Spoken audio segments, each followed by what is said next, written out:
وسلم نے خود صحابہ کرام کو سکھایا ہے کہ مجھ پر صلاح اس طرح بھیجو۔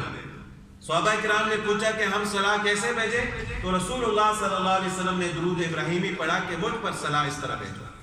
تو یہ سب سے افضل ترین درود ہے جو کہ نماز میں بھی پڑھا جاتا ہے۔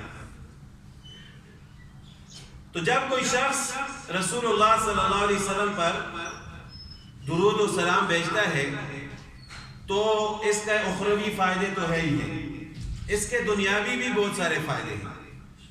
اخروی فائدے تو یہ ہے کہ ایک حدیث میں رسول اللہ صلی اللہ علیہ وسلم نے ارشاد فرمایا کہ من صلی علیہ واحدۃ صلی اللہ علیہ عشرہ، کہ جو شخص میرے اوپر ایک دفعہ درود بھیجتا ہے اللہ تعالیٰ اس پر 10 مرتبہ رحمت فرماتا ہے۔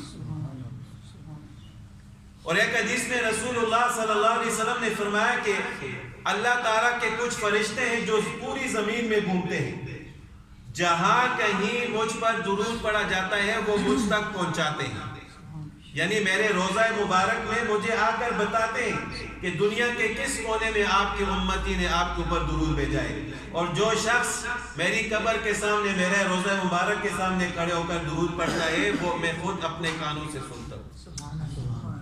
یہ ہمارا عقیدہ ہے کہ انبیاء علیہ السلام اپنی قبروں کے اندر زندہ ہیں، وہ زندگی کیسی ہے وہ اللہ تعالیٰ بہتر جانتے ہیں، لیکن حدیث پاک میں آتا ہے کہ انبیاء علیہ السلام اپنی قبروں کے اندر زندہ ہیں۔ تو رسول اللہ صلی اللہ علیہ وسلم فرماتے ہیں کہ اگر میرے سامنے میرے روزے کے سامنے کوئی کھڑے ہو کر درود پڑھے گا تو میں اپنے کانوں سے اس کو سنتا ہوں، اور دنیا کے کسی کونے میں بھی اگر کوئی شخص مجھ پر درود بھیجتا ہے تو وہ فرشتے مجھ تک پہنچاتے ہیں۔ اور یہ درود جو ہے یہ رسول اللہ صلی اللہ علیہ وسلم کے لیے ہماری طرف سے ایک ہدیہ اور تحفہ ہے۔ تو رسول اللہ صلی اللہ علیہ وسلم کی زندگی کا یہ معمول تھا کہ جب بھی کوئی شخص رسول اللہ صلی اللہ علیہ وسلم کو کوئی ہدیہ یا تحفہ دیتا تو رسول اللہ صلی اللہ علیہ وسلم اس کا بدلہ اس کو ضرور دیتے تھے۔ تو جب ہم درود کی صورت میں رسول اللہ صلی اللہ علیہ وسلم کو تحفہ بھیجیں گے تو ہمیں بھی اس کے بدلے میں دعائیں ملیں گی۔ ایک حدیث پاک میں بھی آتا ہے کہ رسول اللہ صلی اللہ علیہ وسلم نے ارشاد فرمایا کہ ہر شخص کی مرضی ہے کہ وہ اپنے لیے کتنی دعائیں زیادہ کرتا ہے، یعنی جتنا زیادہ مجھ پر درود بھیجے گا اتنی زیادہ اس کے لیے دعائیں ہوں۔ تو ہمیں چاہیے کہ ہم اپنے آپ کو رسول اللہ صلی اللہ علیہ وسلم کی دعاؤں کا مستحق بنائیں۔ اسی طرح ایک حدیث میں حضرت عبدالرحمن بن عوف رضی اللہ تعالیٰ عنہ فرماتے ہیں کہ میں ایک دفعہ رسول اللہ صلی اللہ علیہ وسلم کی ملاقات کے لیے آیا تو رسول اللہ صلی اللہ علیہ وسلم گھر سے نکل کر ایک کھجور کے باغ میں تشریف لے گئے اور وہاں پر رسول اللہ صلی اللہ علیہ وسلم نے ایک طویل سجدہ کیا۔ رسول اللہ صلی اللہ علیہ وسلم سجدے کی حالت میں انتظار کر رہا ہوں کہ رسول اللہ صلی اللہ علیہ وسلم فارغ ہوں، میں آپ کے ساتھ ملاقات کروں۔ کافی وقت گزر گیا حتیٰ کہ مجھے خوف ہوا کہ کہیں رسول اللہ صلی اللہ علیہ وسلم کی روح تو پرواز نہیں کر گئی۔ کافی دیر کے بعد جب رسول اللہ صلی اللہ علیہ وسلم سجدے سے اٹھے تو میں نے پوچھا کہ یا رسول اللہ صلی اللہ علیہ وسلم آج ایسی بات دیکھنے کو ملی ہے جو اس سے پہلے میں نے نہیں دیکھی کہ آپ نے بغیر نماز کے اتنا لمبا سجدہ کیا کہ میں نے تو سمجھا کہ آپ صلی اللہ علیہ وسلم کی روح مبارک پرواز کر گئی ہے، یہ کیا مسئلہ تھا؟ تو آپ صلی اللہ علیہ وسلم نے فرمایا کہ جبرائیل علیہ السلام میرے سامنے آئے اور انہوں نے فرمایا کہ آپ کی امت کے لیے خوشخبری ہے کہ جو شخص بھی آپ کا نام سن کر آپ پر درود بھیجے گا اللہ تعالیٰ اس پر رحمت نازل فرمائے گا، اور جو آپ پر سلام بھیجے گا اللہ تعالیٰ اس پر سلامتی فرمائیں گے۔ تو اس خوشی میں نے شکرانے کے طور پر اتنا لمبا سجدہ کیا، یعنی امت کی خوشی میں رسول اللہ صلی اللہ علیہ وسلم نے سجدہ فرمایا۔ تو درود شریف بھیجنے سے انسان کو خود فائدہ ملتا ہے، رسول اللہ صلی اللہ علیہ وسلم کی دعائیں ملتی ہیں، اللہ تعالیٰ کی طرف سے رحمت نازل ہوتی ہے۔ اور اگر کوئی شخص درود شریف نہیں پڑھتا تو اس کے لیے وعید بھی ہے، یعنی جس طرح پڑھنے کی فضیلت ہے اس طرح نہ پڑھنے پر وعید بھی ہے۔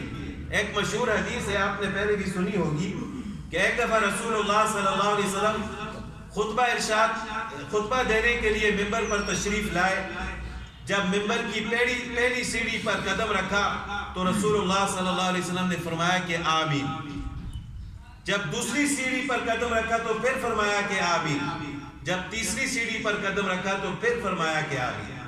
تو خطبہ دینے کے بعد صحابہ کرام نے پوچھا کہ یا رسول اللہ صلی اللہ علیہ وسلم، جب آپ ممبر پر تشریف لا رہے تھے تو آپ نے 3 دفعہ آمین کہا ہے، اس کی کیا وجہ ہے؟ تو رسول اللہ صلی اللہ علیہ وسلم نے فرمایا کہ جب میں ممبر پر جا رہا تھا تو جبرائیل علیہ السلام تشریف لائے اور انہوں نے 3 دعائیں کی، اور وہ دعائیں نہیں تھی بلکہ بد دعائیں تھیں۔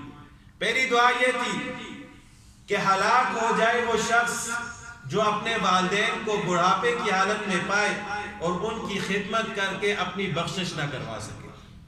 تو میں نے کہا آمین۔ پھر جبرائیل علیہ السلام نے دوسری بد دعا کی کہ تباہ و برباد ہو جائے وہ شخص کہ جو رمضان کا مہینہ پائے اور اپنی بخشش نہ کروا سکے۔ تو میں نے پھر کہا کہ آمین۔ اور تیسری بد دعا یہ تھی کہ ہلاک ہو جائے، تباہ و برباد ہو جائے وہ شخص کہ جو رسول اللہ صلی اللہ علیہ وسلم کا نام سنے، اس کے سامنے رسول اللہ صلی اللہ علیہ وسلم کا ذکر کیا جائے اور وہ درود شریف نہ پڑھے۔ تو میں نے کہا کہ آمین۔ اب دیکھیں کہ کتنی قبولیت والا وقت ہے کہ جمعے کا دن اور خطبے کا وقت، اور دعا کرنے والے جبرائیل علیہ السلام اور آمین کہنے والے رسول اللہ صلی اللہ علیہ وسلم، اور مسجد نبوی کے اندر یہ دعا ہو رہی ہے اور رسول اللہ صلی اللہ علیہ وسلم اس پر آمین کرے، تو اس دعا کی قبولیت یعنی بد دعا کی قبولیت میں کوئی شک نہیں۔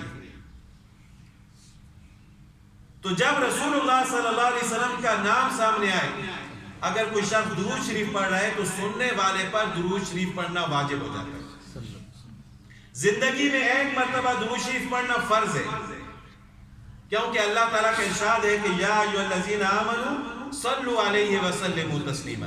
اور جب رسول اللہ صلی اللہ علیہ وسلم کا ذکر آئے، رسول اللہ صلی اللہ علیہ وسلم کا نام لیا جائے، اور اگر کوئی شخص درود شریف پڑھتا ہو تو سننے والوں پر درود شریف پڑھنا واجب ہو جاتا ہے۔ نماز کے دوران درود شریف پڑھنا سنت ہے، اس کے علاوہ کوئی شخص جتنا زیادہ صبح و شام درود شریف پڑھے گا اللہ تعالیٰ اتنی زیادہ اس پر رحمت نازل فرمائے۔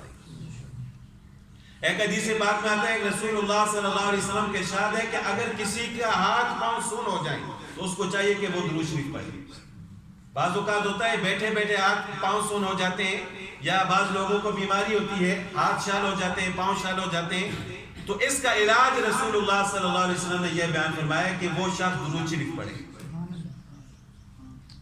اسی طرح اگر کسی شخص کو بہت زیادہ غصہ آ جائے